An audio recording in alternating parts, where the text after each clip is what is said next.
તારું શું બગાડ્યું છે, હું ઘેલી થઈ પ્રેમમાં તારા, હૈયું મારું હારી ગઈ શ્યામ, તું મુજને સિદ્ધને સતાવે. હવે એ જ રાગથી કૃષ્ણ ભગવાનનું વખાણ કરવા હોય તો આવી રીતે, શ્યામ ગોકુળમાં સૌને વાલા, સૌને પ્રાણથી પ્યારા છે, યશોદાજીનો લાડકવાયો, નંદ બાબાનો દુલારો છે, શ્યામ ગોકુળમાં સૌને વાલા. જોશીભાઈ બધું મૌખિક બનાવે. ભગવાને દ્વારિકામાં સોનાની આખી નગરી બસાવી, સોનાની, પછી અષ્ટપટરાણીઓ છે એની સાથે અને આનંદથી રહે છે.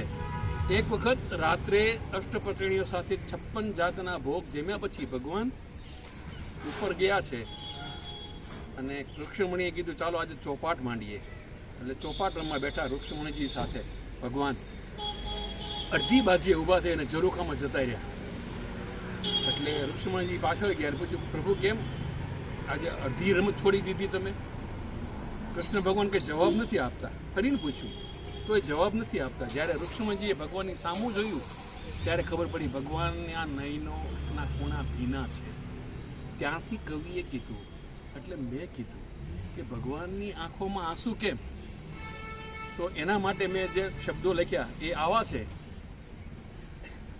સોનાની દ્વારિકાનો છે રાજા કૃષ્ણ કનૈયો, એના કેમ ભીંજાયા નૈનો, એના કેમ ભીંજાયા નૈનો, અહીં તમામ સુખ ને સાયબીના ચરણોમાં આળોટે, તો એ કેમ ભીંજાયા નૈનો, એના કેમ ભીંજાયા નૈનો.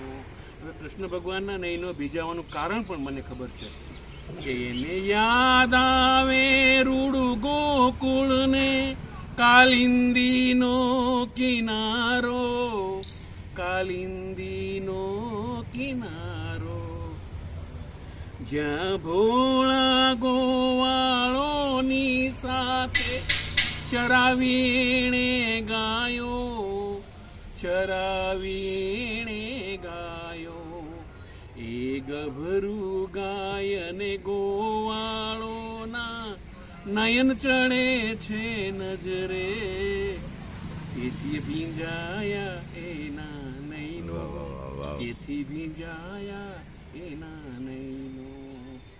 ઓલો આપણે લઈ આવ્યા જ ને ઓલું